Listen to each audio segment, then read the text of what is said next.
Starting a process of working out and interviewing players eligible for the draft.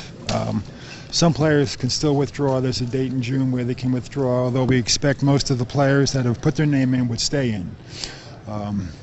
We know the picks we have. We have two. We have 27 and 34, so we'll have various workouts with various levels of talent.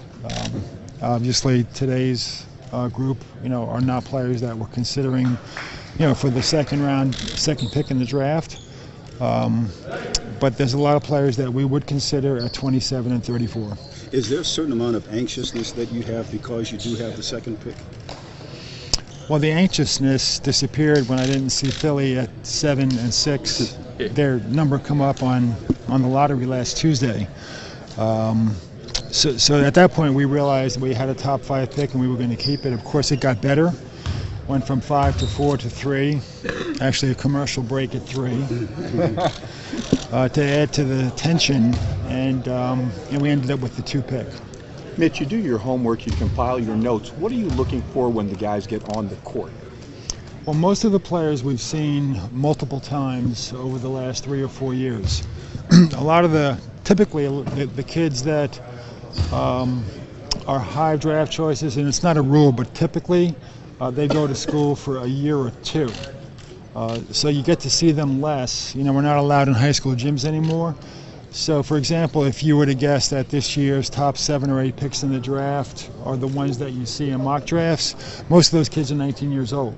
So you've seen them 1 year in college.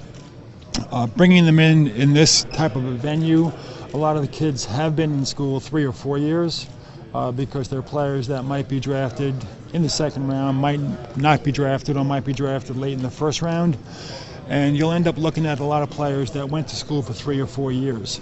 So it's always helpful to bring them in, get another look at them, put them through skills, do our physical testing. A lot of times we interview kids and you get to know the kids. How much does that interviewing, Mitch, play a role, or can it be a leaner towards, boy, I like this kid more, or like him less, in terms of character and how they respond? It's a piece of the puzzle. A lot of times, like I said, for kids that have been around 3 or 4 years, we know them, we know their coaches, we talk to their coaches. There's a lot about it on the internet. They talk to players who played with them, so you get various levels of information. But the interview is one more piece to the puzzle. Is the process just a little bit easier because you know the pick that you have, and it can be construed as you know what you want? Well, after the year we have, it's nice to know what we have to work with going forward. We know we have 2, 27 and 34, and that's a good feeling. We can kind of put the season behind us and plan for the draft. And once the draft takes place, then we could continue to plan, for what takes place on July 1st. So being able to put the season behind us and having something positive to show for it's a good thing. Mitch, in terms of team improvement, what are your biggest needs as you look at these guys during the process? Well, we have a lot of needs. We have a lot of players that were on 1-year deals this year. We have players that have options, whether it's a team option or a player option.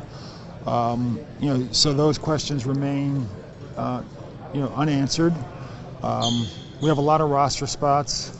Assuming we draft 3 players and keep them on the roster for next year, that takes up 3 roster spots, and that gives less opportunity to somebody else. But we don't know if we're going to draft 3 players. We don't know if we're going to have 3 picks. We may draft a player that you might have to wait a year or 2 somewhere in Europe. We don't know yet.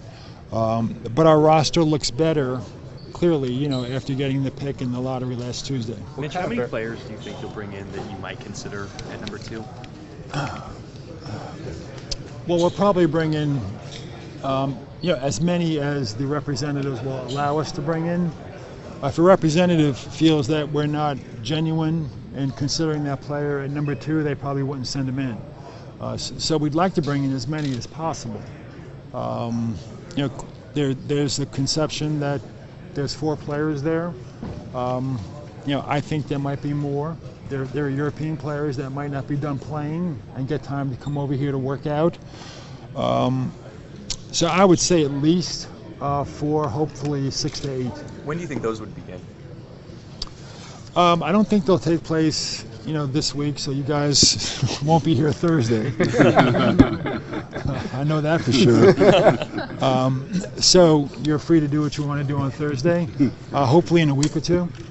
Mitch, what sort of variables are you weighing as far as the option of trading the number 2 pick? Nothing's really, taking place in that regard.